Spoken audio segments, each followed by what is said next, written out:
99% of the free soccer world has normal promotion where clubs, their players, coaches, staff, and fans earn their way up to higher divisions based on their play on the field and the events surrounding it. And here in America, we are the global soccer flat earthers. We have to do everything in a completely upside down way. And the U.S. soccer fake promotion, corrupt promotion, nonsense is just gone too far. It is time to end this. We need FIFA to step in and enforce its mandate of merit-based competition for clubs in FIFA member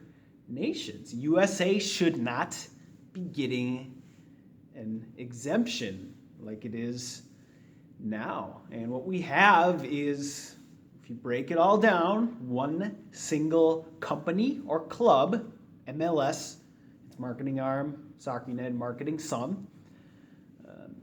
One single company controls U.S. Soccer Division I. They are the perpetual D1 owners for American soccer, and no one else can win their way in. And if MLS is terrible, if its teams are terrible, it's not going to be relegated down.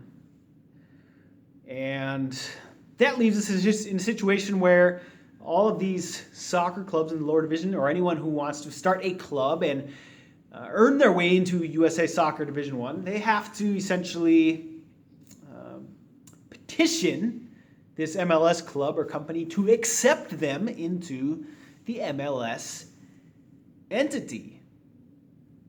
So, first of all, you have to, as a club, a group of people who want to get into Division I, you have to be accepted into MLS's culture and their business model. Essentially, you have to be MLS material in order to be hired on into their company, in order to have your team absorbed into their single entity Division I competition. And of course, there's a cultural aspect to that, which we're not going to get into.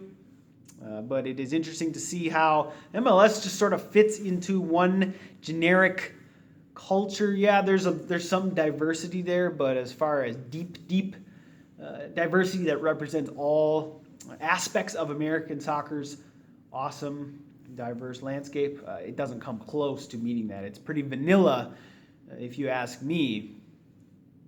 And then, of course, you have to fit in with the MLS business model, the shareholders who own the teams who join in. You're buying a share of MLS, so you have to align with the MLS company vision and what they want to do, of course, with the help of a corrupt trust arrangement with our U.S. Soccer Governing Federation that insulates them from competition. And then beyond that, of course, it's the expansion fee, which is over $200 million ahead now. And that's a lot of money, but that's kind of secondary to fitting in with the MLS culture and the business model, which I just mentioned. So the barrier is very high for entry into USA Soccer Division I, and access space is limited. And they may be closing expansion up for good, MLS, as they get closer and closer to 30-ish teams. What's going to be next? Eventually, they're going to have to shut the door completely, and everyone's going to be left out in the cold. So now you're left with these teams all over the country angling their way in for these hollowed expansion slots in MLS, trying to prove that, oh, hey, we can get you a stadium. We have, we draw this many fans to our games. We're in this city, so we've got a big market for you. And MLS just kind of picks and chooses based on what is most beneficial to them and their business model and objectives, or maybe even which is a club or a particular another club in a particular city they might expand to a threat. So, for example, There's a team in Atlanta that's competing with us. Oh, we'll just try to expand into Atlanta and stomp out potential interest in that competition. Or if there is for example, the FC Cincinnati right now here in spring of 2018, they've been rumored to be a high-ranking expansion candidate for a while now, but they're getting close to getting a stadium, and they were kind of the assumed number one on MLS's list.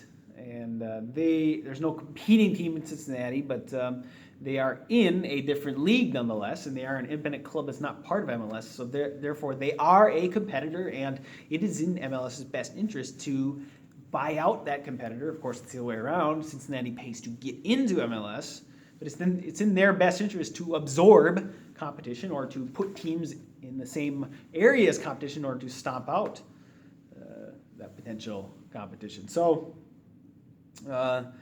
it's laughable when you compare American soccer with the rest of the normal soccer world and how we do things.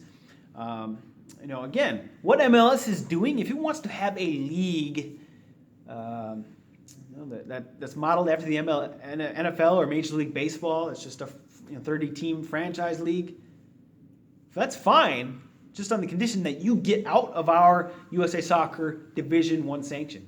That sanction under FIFA definition belongs to all people in American soccer. It should not belong to one single company or club. It's like giving the English Division I sanction to Manchester United or Arsenal in England. That's just laughable. It should belong to all people in England and all the clubs in their ecosystem.